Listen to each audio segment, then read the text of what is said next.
நான் இனி இந்த சயின்ஸு ஃபிசிக்ஸ் எல்லாம் நம்புறதா இல்லை. ஆமாம், இவனை நேரத்துக்கு ஒன்று சொல்லுவானுங்க, நம்ம நம்பிக்கிட்டு இருக்கணுமா?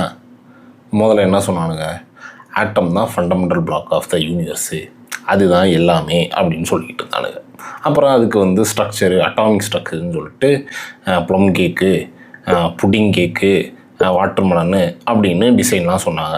அப்புறம் என்ன சொன்னானுங்க, இல்லை ஆட்டம்ன்றது முக்கால்வாசியான ஸ்பேஸ் ஹாலோ, அதுக்கு நடுவில் நியூக்ளியஸ்னு ஒன்று இருக்குது, அதை சுற்றி எலக்ட்ரான் ரிவால்வ் ஆகிட்டுருக்கு அப்படின்னானுங்க. இந்த நியூக்ளியஸ்குள்ளே புரோட்டான் நியூட்ரான் இருந்துச்சுல்ல, அதுவுமே ஃபண்டமெண்டல் பார்ட்டிக்கல் இல்லையா, அதுவே குவார்க்குன்னு இன்னொரு ஃபண்டமெண்டல் பார்ட்டிக்கலால் ஆனது தான். இப்போ இந்த குவார்க் என்னன்னு சொல்கிறாங்கன்னா, அது ஃப்ராக்ஷனல் சார்ஜஸ் தான். இப்போ நம்மள்கிட்ட சொல்லியிருப்பாங்க, எலக்ட்ரான்றது நெகட்டிவ் சார்ஜ், ஒரு நெகட்டிவ் சார்ஜ், புரோட்டான்றது பாசிட்டிவ் சார்ஜ். இந்த குவார்க் என்னென்னா ஃப்ராக்ஷனல் சார்ஜஸ் தான். அதாவது இதில் ரெண்டு குவார்க் சொல்கிறாங்க, அப் குவார்க், டவுன் குவார்க். இப்போ அப் குவார்க்குன்றது ப்ளஸ் 2/3 சார்ஜாக அதுக்கு, இந்த டவுன் குவார்க்குக்கு -1/3 சார்ஜாக.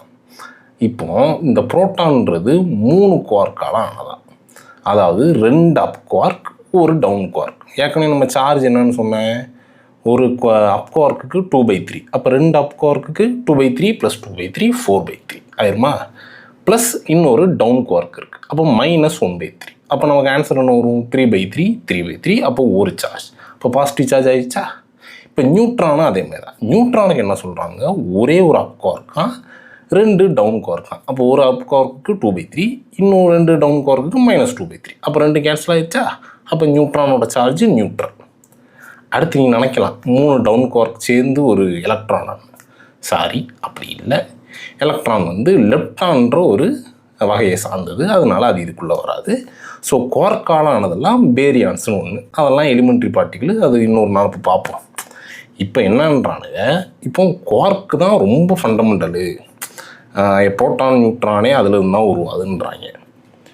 சரி, இது வரைக்கும் நம்பி தான் தொலைணும், என்ன பண்ணுறது? ஸோ இதுதான் குவார்க். இந்த குவார்க்கில் இப்போதைக்கு நான் அப்பு டவுன் தான் சொல்லியிருக்கேன். இதில் இன்னும் 4 இருக்கான், மொத்தம் 6 அப்பு டவுனு. இதுக்கப்புறம் ஸ்ட்ரேஞ்சா, சாமு, டாப்பு, பாட்டம், இதெல்லாம் குவார்க்குக்கு நேம். என்னடா நேம் இது?